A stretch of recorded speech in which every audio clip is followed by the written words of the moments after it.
Iya, sebenarnya gini Mas Andro, saya itu dari awal proses itu sebenarnya tidak mengetahui tentang overcharging itu apa. Setahu saya proses ke Hong Kong itu juga melalui PT dan ada potong gaji kan, setahu saya. Nah, Siap. Terus? halo Mas Andro. Lanjut. Setelah saya browsing dan saya mendengarkan live streaming juga maksudnya dari pihak BP2MI, ada pembahasan tentang overcharging,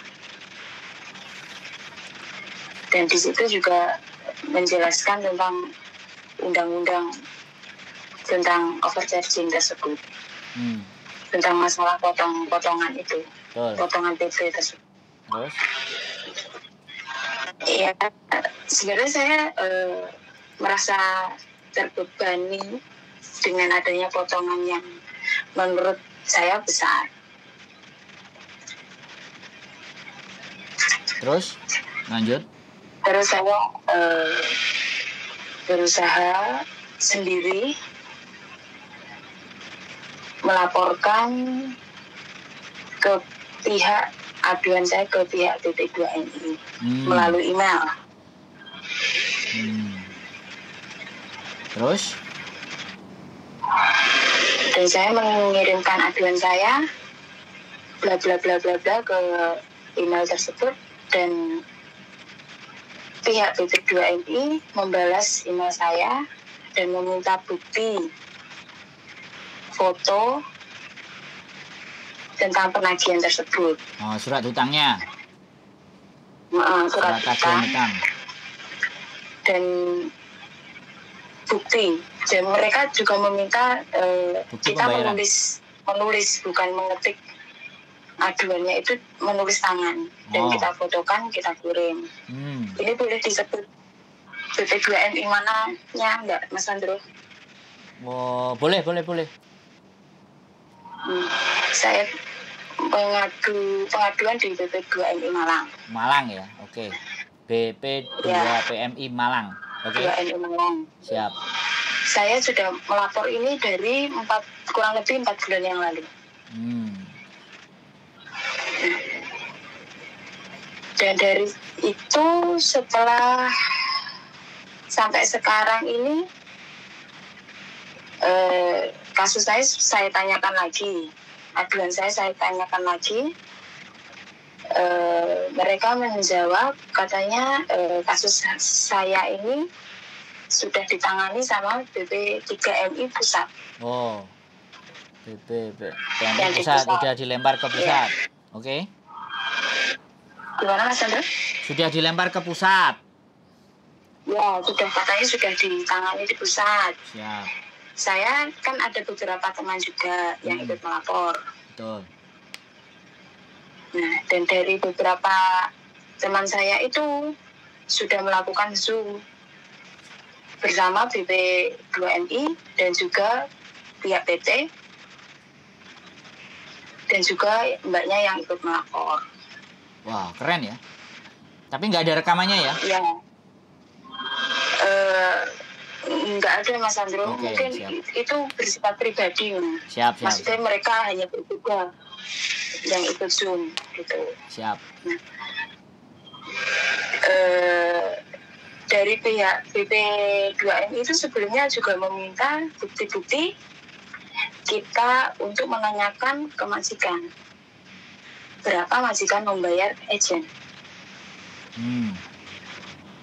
Kita sebenarnya dari kasus ini tuh banyak musuh Mas Andro yang memusuhi ya, saya khususnya juga teman-teman yang melaporkan overcharging ini. Berarti kelihatannya kayak persekusi.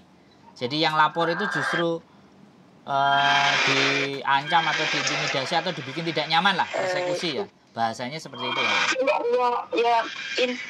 enaknya bicara itu kayak dipersulit gitu Mas Hendro, ya kan? Kita lapor dari 4 bulan yang lalu sampai sekarang ini belum ada kejelasan gitu. Nah, yang beberapa teman saya sudah Zoom dan yang beberapa itu kok setelah ada yang Zoom itu kok seakan-akan kita dilempar ke sana ke sini. Nah, dan intinya kita ada yang dihubungi dari pihak BP2MI Jakarta. Saya ada cacatannya dengan pihak BP2MI Jakarta. Saya tanyakan, katanya aduan saya itu dari BP2MI Malang. Nah, katanya pihak BP2MI Jakarta itu tidak bisa menangani. Kalau kita kayak saya itu kan orang awam deh Mas Andro ya. Siap. Saya tidak mengetahui maksudnya itu tuh harus ditangani oleh siapa aduan kita. Kita aduannya ke Malang, kenapa dilempar-lempar ke Jakarta? Setelah Jakarta ada yang Zoom, katanya beberapa teman kita yang sudah lapor itu sudah ditangani oleh pusat. Nah, sampai sekarang ini katanya enggak, tunggu saja nanti akan dihubungi oleh pusat. Sampai saat ini kita menunggu entah sampai kapan. Tidak ada kabar entah dari pusat itu siapa yang kita bisa hubungi, kita juga tidak tahu. Kita tahunya cuma BP2MI Malang dan Jakarta. Dan yang pusat siapa yang menangani kita juga nggak tahu. Terus?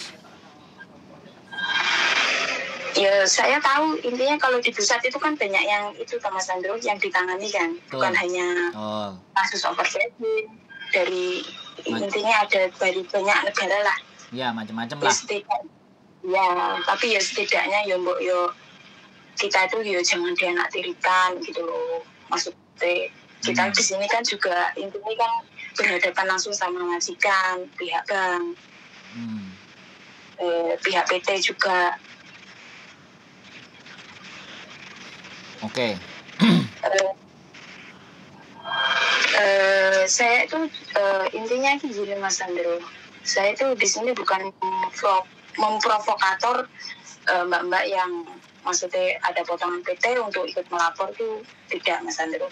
Karena itu banyak risiko sebenarnya. Karena saya sudah mengalami sendiri. Risikonya apa? Yang sampean rasakan? Iya. Risikonya kita ada ancaman dari pihak PT. Wow. Ya? Seperti apa ngancamnya? Otomatis kan banyak sekali. Ada pasti kan kalau kita sudah tidak bayar, nanti kan ada surat tagihan datang ke rumah majikan. Dan itu resikonya. Juga akan majikan kan juga akan menanyakan. Nah, bagaimana pintar-pintarnya kita menjelaskan ke majikan. Nah, kalau yang kurang bahasa, kurang pengetahuan, pengalaman, bagaimana kita bisa menjelaskan ke majikan? Sedangkan pihak bank juga meneror majikan. Entah aku tahu nomor majikan kita dari mana juga saya tidak tahu ya Mas Andra. Saya tidak mau suzon siapa yang memberitahu pihak bank nomor majikan tersebut. Intinya saya juga ada catatan pihak bank WhatsApp majikan saya memberitahu kalau saya atas nama ini belum membayar potongan ini gitu. Lembaga bank atau lembaga perkreditan? Koperasi Mas Andro. Di Hong Kong tapi resmi Indonesia. Loh. Sedangkan di Hong Kongnya itu loh. Dari yang saya dengar, dari intinya cerita dari teman-teman yang sudah ikut Zoom, BP2MI itu menjelaskan ada KUR PMI Mas Andro. Itu pun juga melalui bank resmi Indonesia, bukan koperasi. Oke. Enggak. Mohon maaf saya potong. Surat tagihannya itu atas nama Bank Hong Kong atau Bank Indonesia yang di Hong Kong? Indonesia, Mas Andri. Oh, Bank Indonesia tapi yang di Hong Kong? Iya, atas nama koperasi. Tapi iya. Dilewatkan ke Bank Indonesia. Bank dari Indonesia. Iya, Indonesia. Banknya Indonesia tapi ada di Hong Kong gitu ya? Dibayarkannya gitu loh, Mbak. Halo? Halo, gimana maksudnya? Dibayarkannya itu di Bank Indonesia yang ada di Hong Kong, begitu? Iya, kita bayar lewat itu, 7-Eleven. Tapi atas nama pembayarannya itu di atas nama kan ke siapa? Atas nama koperasi. Oh, koperasi. Tapi sampean pegang bukti ya? Saya pegang bukti. Oke, siap. Juga ada pihak intinya dari PT juga intinya mengirimkan foto saya memegang dokumen yang saya tanda tangani surat utang piutang itu, Mas Andri. Saya juga memegang. Dan saya sudah konsultasikan kepada pihak BP3MI juga. Saya sudah mengirimkan foto itu dan katanya mereka juga percuma. Foto surat itu tidak ada anunya, apa maksudnya? Tidak ada gunanya gitu. Karena pihak BP3MI intinya dari Zoom yang saya dengar itu juga menyalahkan pihak PT. Seharusnya pihak PT mengantarkan mereka itu pinjam ke bank negara, bukan ke koperasi. Oh, jadi diberikan ke pihak berikutnya, pihak ketiga. Jadi sampean, PT, terus pihak ketiga koperasi tadi. Kalau Zoom pihak koperasi tidak diikutkan, Mas Andri. Iya, maksudnya alurnya gitu loh, Mbak, alurnya. Ya. Jadi sampean PT, kemudian si PT tadi pernyataan hutangnya ditaruhnya ke koperasi. Jadi bayarnya terkesannya tidak pada PT tersebut gitu loh. Tidak. Jadi ke koperasi. Gitu. Nah, jadi kan akhirnya kan angkanya pihak ketiga gitu loh. Kan urusannya sampean sama PT. Tapi bayar hutangnya ke koperasi tadi. Supaya terlihat bahwa sampean bukan ditarik oleh PT tapi ya koperasinya gitu loh. Pihak ketiga. Saya nggak menerima kayak gitu ya kan. Iya. Modusnya kan ibaratnya cerita kronologisnya kayak gitulah gitu loh. Oke. Iya. Itu ceritanya ya. Mohon maaf saya potong sekali lagi karena saya butuh kejelasan. Kalau sampean menceritakan semuanya agak panjang, mending saya coba bertanya aja sama sampean. Nah, selama 4 bulan dan pengurusan itu, sampean ditagih nggak? Dan sampean bayar nggak di 4 bulan itu? Tetap bayar apa enggak? Ini jalan 5 bulan, Mas Andri. Tapi saya bayar? Sudah membayar 1 kali. 1 bulan pertama saya membayar. Terus yang 4 nggak bayar? Yang keempat ini saya tidak membayar. Oh, tapi majikan nggak ada masalah? Halo, Mbak? Ya. Sekarang fokus ke pertanyaan saya ya, Mbak. Yang keempat. Halo?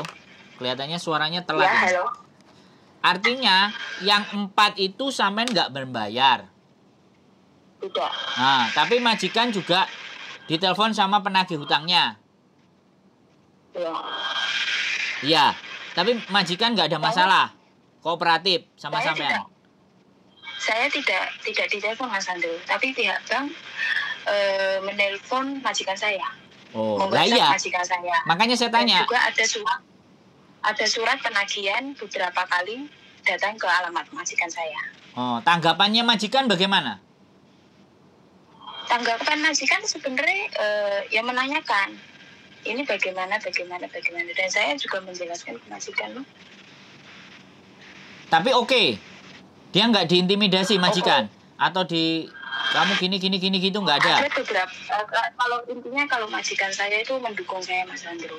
Enggak, maksudnya WhatsApp-nya ke majikan itu loh. Tidak ada nada-nada yang intimidasi atau ngancam atau apa gitu, nggak ada. Tidak, cuma pemberitahuan bahwa CC-mu utang. Bahwa saya itu berarti aman gitu loh. Maksudnya WhatsApp-nya itu aman, kalimatnya nggak ekstrim gitu loh. Enggak, cuma menanyakan apa benar CC ini masih ada tinggal di alamat majikan gitu.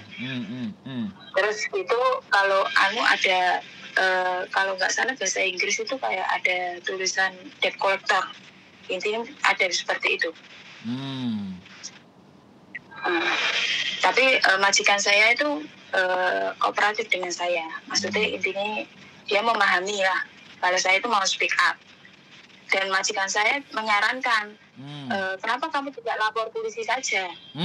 Kata majikan saya seperti itu.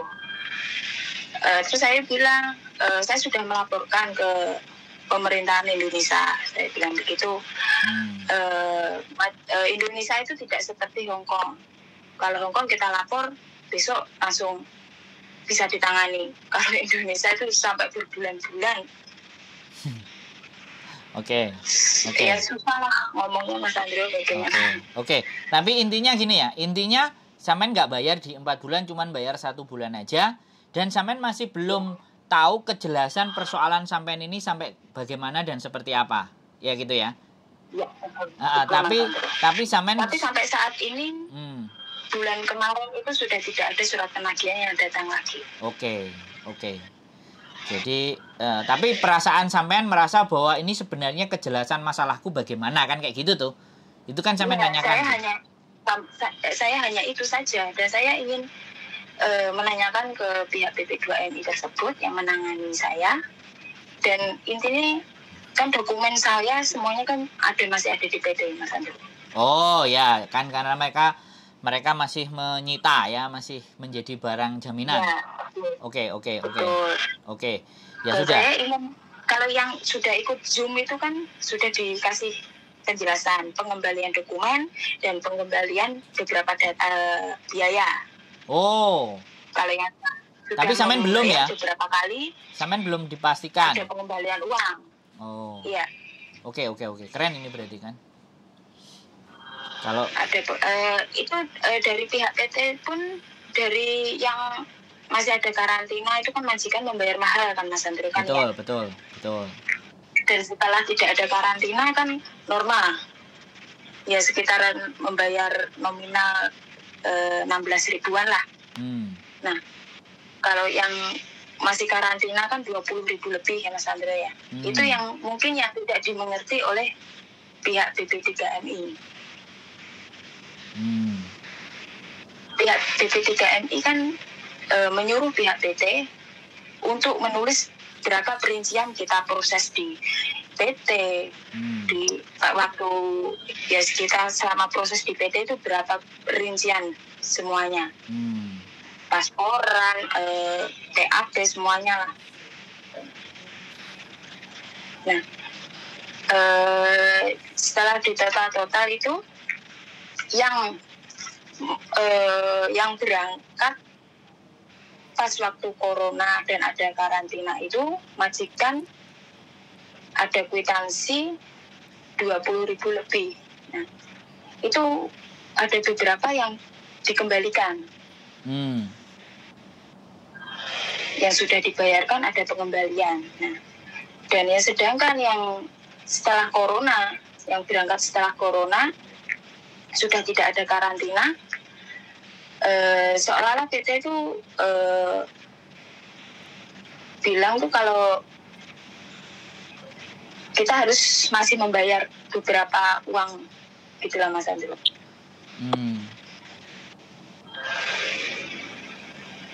Itu yang saya bingungkan, maksudnya itu loh Mas Andrew. Dan pihak BP2MI kan juga sudah mengeluarkan tentang Undang-Undang PK 214 tersebut. Apa saya di sini cuma mau menanyakan apa undang-undang tersebut hanya formalitas saja, apakah masih berlaku tentang isi dari undang-undang tersebut?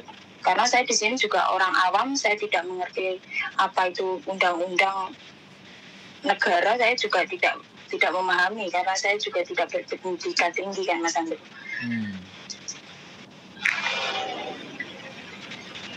Kalau menurut Mas Andrew bagaimana? Maksudnya tentang itu? Oke, kalau masalah ini ya Mbak, sekali lagi siklus ini itu benar-benar siklus yang paling dirugikan adalah sampean ya. Jadi teman-teman yang paling dirugikan, mau maju dia butuh pekerjaan.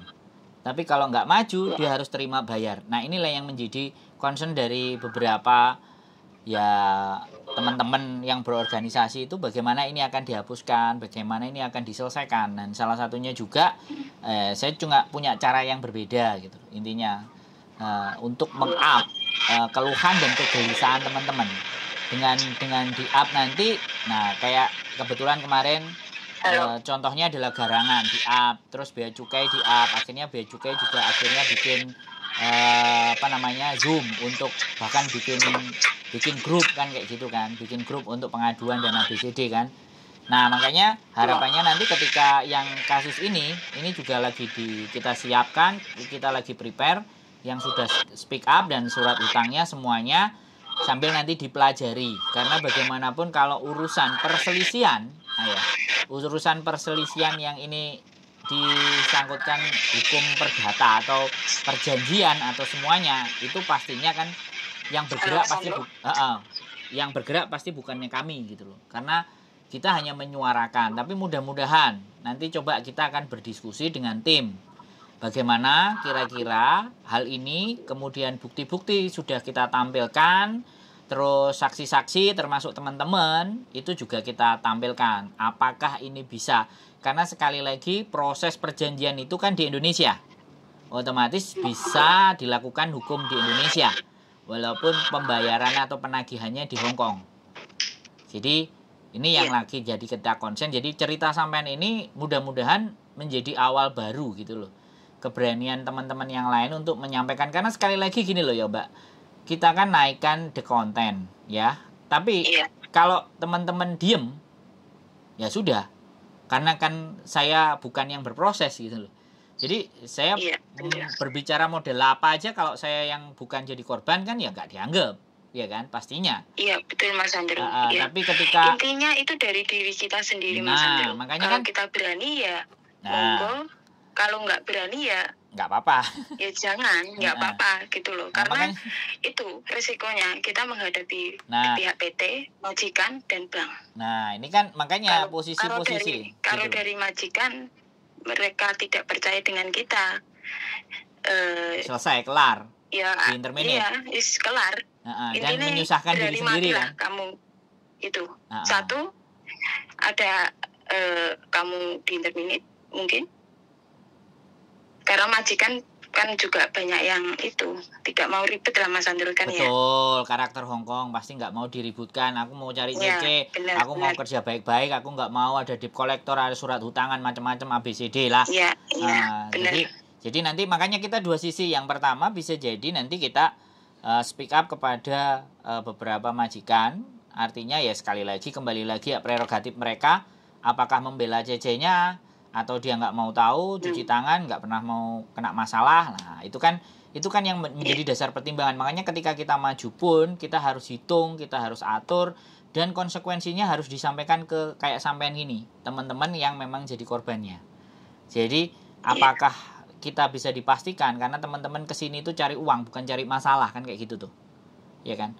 Datang ke Hong Kong itu cari uang bukan cari masalah, tetapi walaupun cari uang ya jangan dicekik lah kan kayak gitu tuh.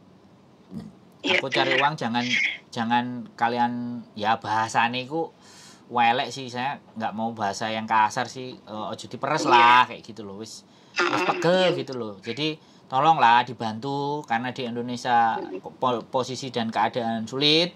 Jadi minimal lah ada pihak-pihak yang memahami dan mengerti jeritan tangisnya teman-teman bahwa hal seperti itu. Jadi sudah sangat capek dan lelah ngadepi majikan, belum lagi dengan potongan dan ABCD. Jadi ini hal yang baik. Nanti tinggal tunggu aja sampean bisa kapan libur, nanti dibawa, biar kita bawa kopinya, sampean bawa aslinya, data elektroniknya kalau semuanya bisa kita print dan segala sesuatunya kan kita bisa melaporkan ke tim lawyer pengacara. Jadi Kebetulan saya juga sudah ada nomor aduannya Mas Andro. Ya. Maksudnya nomor aduan saya ke pihak PP2MI, data saya sudah ada di sana semua.